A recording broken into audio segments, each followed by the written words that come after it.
It reads, U of M is actively engaged in a confidential, court-guided mediation process with survivors of Dr. Anderson's abuse, and we remain focused on that process. The Wilmer Hale investigative team had full access to all available information, and they decided what to review and what to consider. Their report made it clear many survivors required confidentiality as a condition for speaking. Coming up at 6 p.m., an exclusive interview with Bo Schembechler's wife, talking about the allegations being made against her late husband.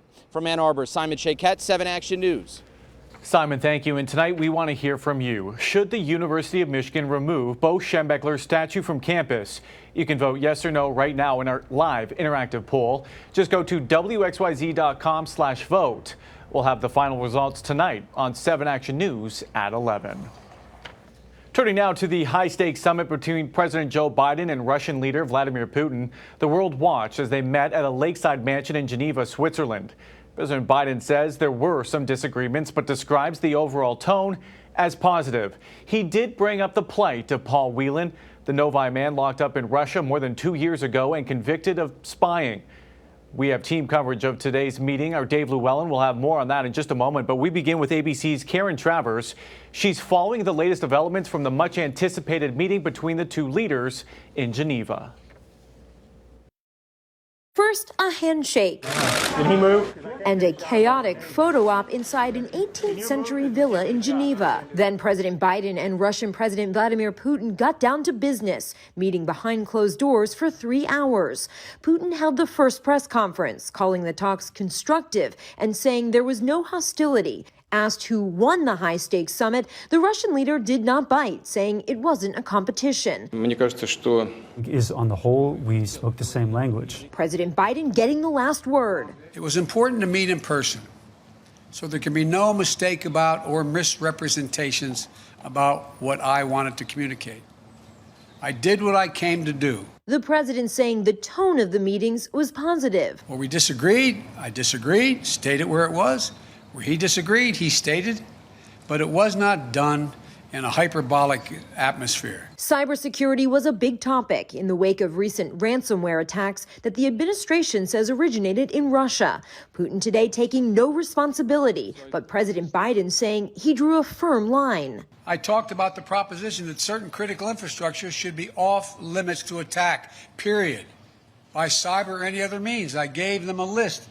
Asked later what he would do if Putin ignored that, the president issuing a threat. I pointed out to him we have significant cyber capability, and he knows it. President Biden said before boarding Air Force One that he felt good about his first overseas trip. But earlier he said time will tell if his summit with Vladimir Putin was successful. Karen Travers, ABC News, Geneva. And during the summit, President Biden says he brought up the issue of Paul Whelan from Novi, who's a prisoner right now in Russia. Our Dave Llewellyn joins us live with the latest on what was said. Dave? He told the Russian leader the issue of human rights will always be on the table because it's part of the DNA of our country. Whelan has been locked up since December of 2018. He was later convicted of spying, and he's now serving 16 years in a Russian hard labor prison. Whelan has been calling on Biden to pressure Putin to release him, claiming he's innocent of any espionage. Here's what President Biden said today. And I raised the case of 2 wrongfully imprisoned American citizens, Paul Whelan and Trevor Reed. I also raised the ability of Radio Free Europe and Radio Liberty to operate, and the importance of a free press and freedom of speech. Biden says he also told Putin any American president needs to speak out to defend democratic values and stand up for fundamental freedoms. We reached out to Paul Whelan's family members today. They decided not to talk on camera, but his brother David says the family is grateful to President Biden for raising the case today. David also said the Whelan family hopes the summit will provide the opportunity for Paul Whelan to be released in the future. Alan? We'll have to wait and see what happens next between the two leaders. All right, Dave, thank you. Turning now to the fight against the coronavirus, Michigan continues to report fewer infections in the state. 179 new cases announced today, along with 4 additional deaths. As of yesterday, 60.6% of Michiganders have had at least one shot of the COVID-19 vaccine, and just over 50% are now fully vaccinated. Tonight, some children in Metro Detroit will be getting a very special surprise, a free bike. And for many kids, this will be their first bike, and it's all thanks to Variety Children's Charity of Detroit. The big giveaway is happening tonight at Jimmy John Stadium in Utica, and that's where we find our very own Glenda Lewis joining us live from the outfield with more. Glenda? And Alan, this is truly a signature event for Variety, the children's charity. And as you said, it's simply helping children no matter the need. And that is what this organization has been doing for decades, whether that's food on the table or fun, like a first bicycle.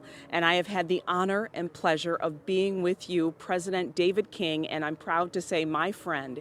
18 years we've done this, sir, and here we are in a different month, a different time, no Santa here, yeah, right. A different venue this year. Yeah, really during this pandemic, we figured out how to make this event work, and having it outside at Jimmy John's, you know, and having it, these kids can now leave with their bikes and go ride at home, whereas before they were getting their bikes during the winter and then they had to store them until summer. So it's a great day, and I can't wait to see the kids and the smiles on their faces.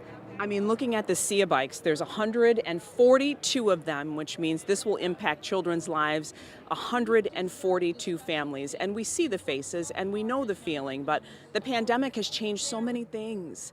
And this being one of them. So hopefully this is a jump start in the mid-year for them. Yes, I would say that if there was a positive from the pandemic, is moving this, changing the event to outdoor event has been great. And the families are going to have a great time.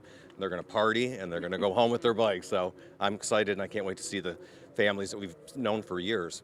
Yeah, and food and toys and all those things, but we're talking about feeding the minds of kids now. I mean, you have a whole new mission, yes, that Variety's focused on, and that's keeping our children healthy inside first. Absolutely, and we're nourishing them. We're doing the Variety Feeds Kids program, but with the pandemic, there's a lot of health and struggles that these kids we're not going to know what the ramifications are for years. So that's going to be my mission for Variety, is to heal the kids from the inside all the way out.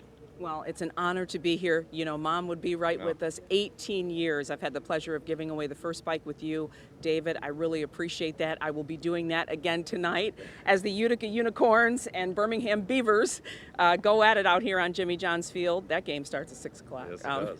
But our event starting at about 6:30 this evening and coming up tonight at 6, we're going to come back out here live because there's a beautiful young family that we want you to meet. Our first bike recipient with a story that you don't want to miss. Alan, back to you. Yeah, it'll be so great to see all those kids getting their very first bikes and seeing the big smiles on their faces as well. Glenda, we look forward to that report tonight at 6. A variant of concern still to come, why experts are becoming more worried about the Delta COVID-19 variant first found in India, how long until it's expected to be the dominant strain right here in the U.S., and what can now be done to help stop it. And a cool and quiet night on tap, how low temperatures go and when we warm up in your full forecast. Hallie, thank you. Plus a game changer for schools, the huge amount of federal money being spent on Michigan schools and the plan on how to spend the cash. Stay with us. You're watching 7 Action News at 5. I'm Dave Llewellyn. Coming up all new tonight on 7 Action News at 6, a local funeral establishment ordered to cease operations. The violations they are accused of and what investigators discovered. Plus, Detroit police cracking down on summer crowds working to curb violence in the city. Say a fight breaks out or an argument breaks out, and they immediately escalate to pulling the gun and using that as the means to solve the dispute. Tonight, an in-depth look at the interim chief's plan, the areas of focus, and why the stakes are high for this program to work. Coming up all new tonight on 7 Action News at 6. Stick around and join us. Dave, thank you. We'll see you then. Michigan's public schools are set to get an astounding amount of money, and we're getting a closer look at the impact it is going to have. The $4.4 billion in federal COVID-19 aid for K-12 schools is going to be a game changer. 7 Action News reporter Kim Russell is in East Point with how the money could be used and why some districts are calling it transformative. The state Senate this week voted to release almost $4.4 billion in federal COVID relief dollars to our schools.